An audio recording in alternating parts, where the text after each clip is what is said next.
Hi, welcome to In the Garden. I'm Andrew Grossman, and today we're visiting one of my favorite nurseries, Sylvan Nursery in Westport, Massachusetts.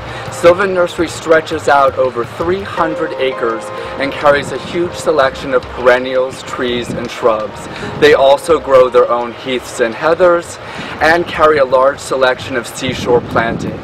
Today I'm going to show you the best way to pick out your own plants if you come to the nursery, and we're going to take a look at some very interesting plant material. So come along and we're going to take a look at the plants at Sylvan Nurseries. Now we're standing in front of a wonderful batch of Chicago Apache daylilies. Now, for those of you who aren't familiar with daylilies are terrific low-maintenance garden plants. They bloom for a long period of time. They come in a wide range of colors, sizes, shapes, shape of flower, size of flower. And I want to show you again a trick about picking them out if you come to a nursery. Here's two right here. Now, one of the things about daylilies is that the flowers only last for a day. So there's no point in buying a plant just because it's in bloom, because the flower that's blooming when you buy it today will be dead by tomorrow, but hopefully a new batch of flowers will open up. Now in these two plants, this one has just one stem of flower buds, whereas this one has 3 stems of flower buds. So that means that in my garden, when I plant this, I'll get 3 times the flowers the first season, which to me is a much better buy. Later on, when we're back in my garden later in the season, I'm going to show you a trick for how to keep your daylilies looking nice throughout the entire summer.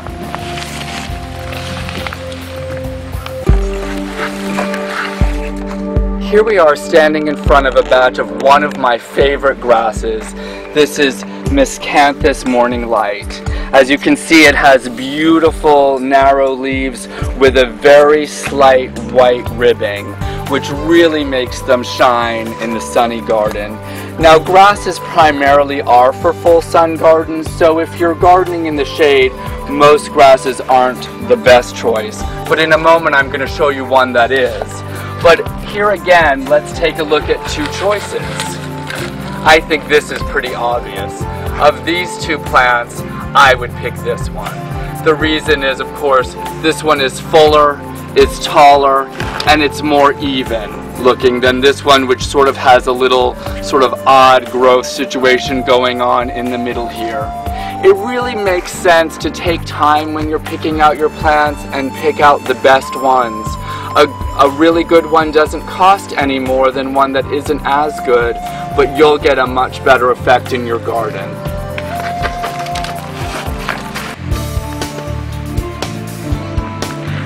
Now here we are in front of a big batch of Carex ice dance. Now Carex technically isn't a grass, it's a sedge, but sedges and grasses are very closely related. Now Carex is one of the few grass type plants that will actually grow really well for you in the shade. In fact, it makes a really beautiful ground cover, and I often use it as sort of an alternative to Pachysandra for covering large areas of shady gardens. Now here again, let's pick 2. This one versus this one. Now again, this choice is obvious, and if you picked this plant, you'd be right. So remember that it's worth looking through a whole big batch at a nursery like this to get the best plant, which is what I do when I shop for my clients when I'm installing one of my designs. I take a lot of time at the nursery picking out the very best plants, and in this case, I would pick out this one.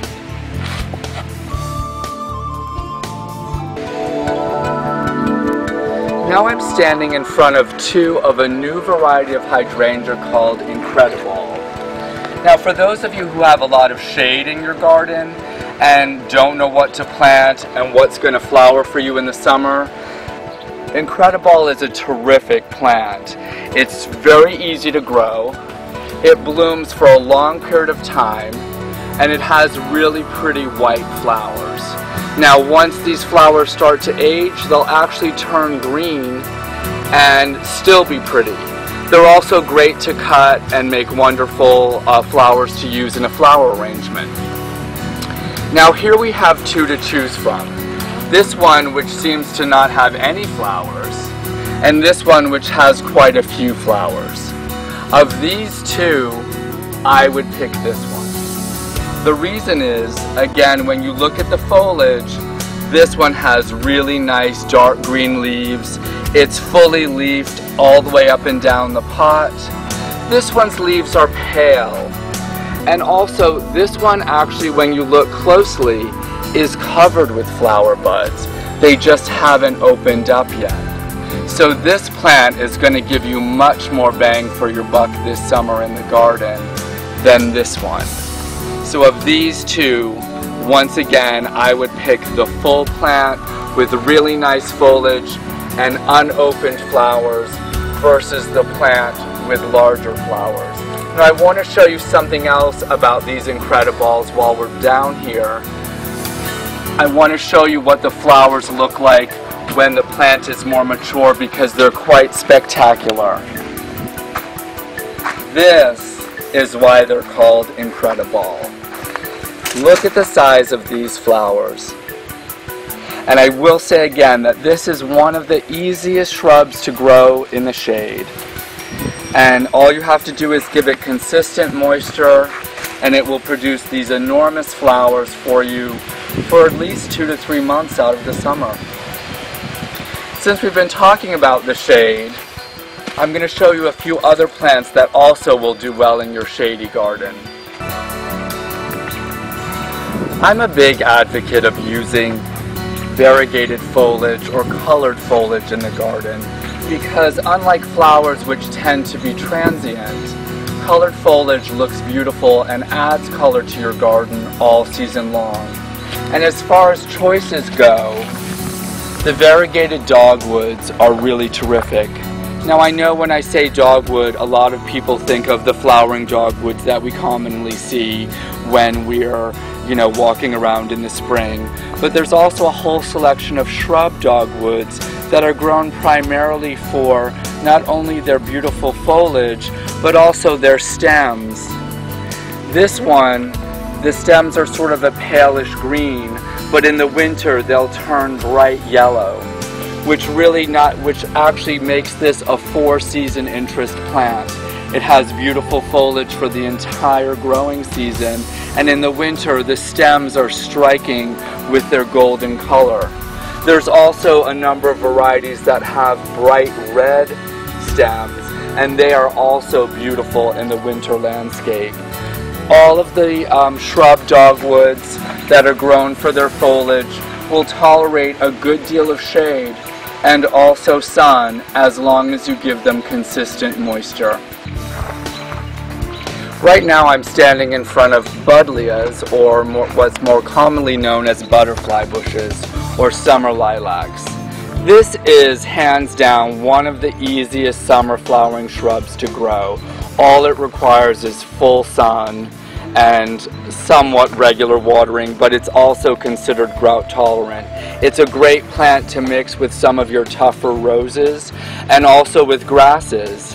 Now this one looks relatively small, but in a couple years this plant will probably be 6 to 8 feet tall.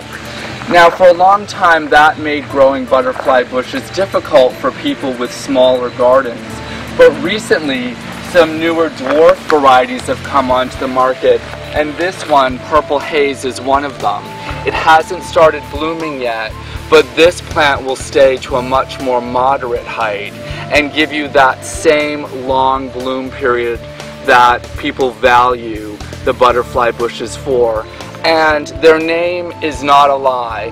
These flowers really attract butterflies, so if you're looking for something that's going to attract hummingbirds and butterflies to your garden, the butterfly bush is a great choice. The other thing about them is that for the money, they're very fast growing. So if you have a large space that you'd like to fill, you can buy a butterfly bush for relatively little money, and in a very short period of time it will be quite large. So for the impatient gardener, it's a great choice. I just had to stop and have you take a look at these amazing Japanese irises. These are truly spectacular. And I don't know if you remember, but we looked at Japanese irises at my house growing around my pond. And again, Japanese irises are terrific if you have a marshy or a wet area, a part of your property that never really seems to dry out. They really love it. And although it's not a very long blooming plant, I would say they generally stay in bloom for 2 to 3 weeks. It's so spectacular that it's really worth adding some Japanese irises to your garden if you have a wet area. Now, we can't come to Sylvan Nurseries without talking about their amazing selection of heaths and heathers. Heaths and heathers are grown for 2 reasons. One, they're flowers, and this plant is just starting to open. But also their amazing foliage, which almost looks like it's aquatic. But oddly, this is a plant that does not like a lot of moisture. Heaths and heathers are native to the moors of Scotland, where it's windy and relatively dry. So they're not always the best choice if you've got a lot of moisture. But if you have a dry, somewhat sandy area, it's worth giving heaths and heathers a chance. And you can pick heaths and heathers that will be in bloom literally from earliest spring, even February, through the summer and right into the fall. There's some that start blooming as early as January if the weather is warm, and then there's different varieties that will bloom through the summer months. I mean, this is as bright as any flower that you could have in your garden. This really gives you a lot of color. And that's the thing that I like about heaths and heathers, is the texture of the plant and the beautiful colors of the foliage. Now I'm standing behind a beautiful river birch. I know a lot of people love birches, and rightly so. The river birch is grown primarily for this what's called exfoliating bark. As the tree grows, almost like a snake shedding its skin, the bark peels off and the new bark is exposed. So in the winter months when there's no leaves, you get this beautiful sort of textured look of a very pale underbark and the more cinnamon bark that's peeling away. Now this also brings me to something that I want to talk about, which is called balled and burlapped. This tree is balled and burlapped. What that means is that this tree was actually dug out of the ground. It wasn't grown in a pot, and it's wrapped up in this burlap. A lot of people, this one also has a metal cage holding it together. Now, whether or not it has the metal cage, a lot of people ask me, do you take the burlap off when you plant the tree or the shrub or whatever it is that's been sold in this manner? And the answer to that question is no, you do not want to take the burlap off. The burlap is holding the root system and the soil together. If you were to take all this burlap off, you risk having the entire root ball fall apart. So when you plant a shrub that's balled and burlapped, what you do is put it into the ground, leaving the burlap on, and then just cut away the burlap around the top, but leave the burlap on the sides. And definitely don't try to take any of the burlap away until you have the tree properly situated in its hole. Over time, the roots will simply grow right through this burlap, and the burlap itself will disintegrate. So there's no problem with leaving it on the tree. In fact, it's the right thing to do.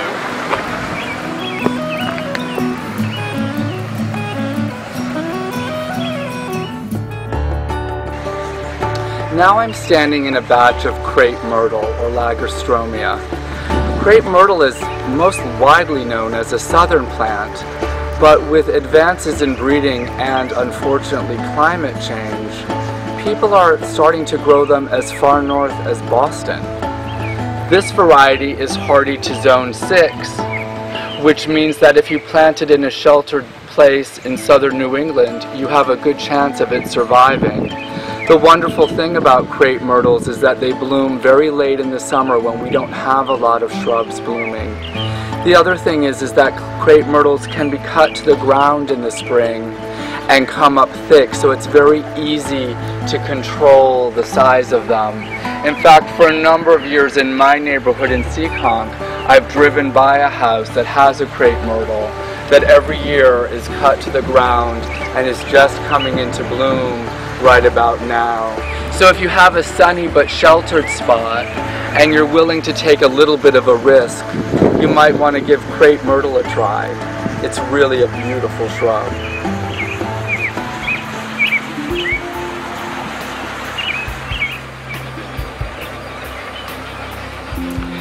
Now I'm standing in a stand of Cornus cusa, which is in the dogwood family. In fact, it is a dogwood.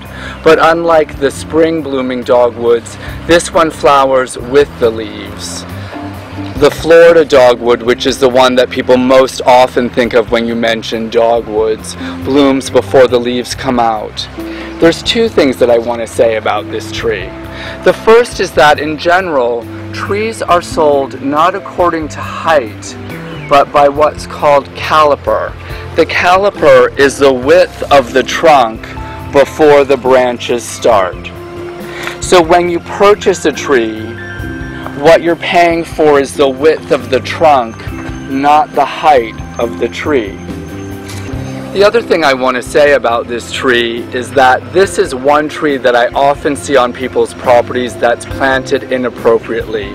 This tree is carried at a lot of the box stores and is very easy to come by because it's easy to propagate and it's relatively fast growing. The problem is that people buy this tree and think, oh, I'll plant this right next to my house.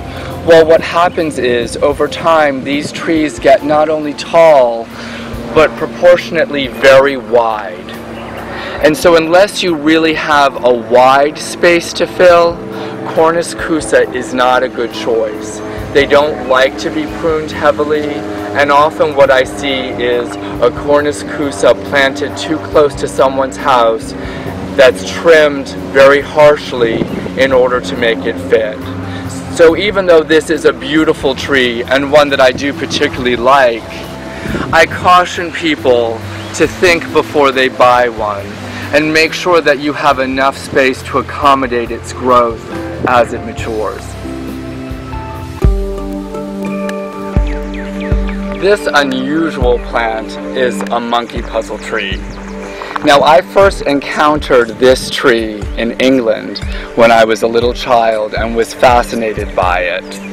With climate change, people are starting to try to grow these trees locally, and I have encountered a few that seem to be surviving. This tree will get to be very large, and like any pine will be quite full, although this is not technically a pine tree. It's also not very user-friendly because these leaves have little spikes at the end of each leaf, so it's very pointy and not really that pleasant to touch.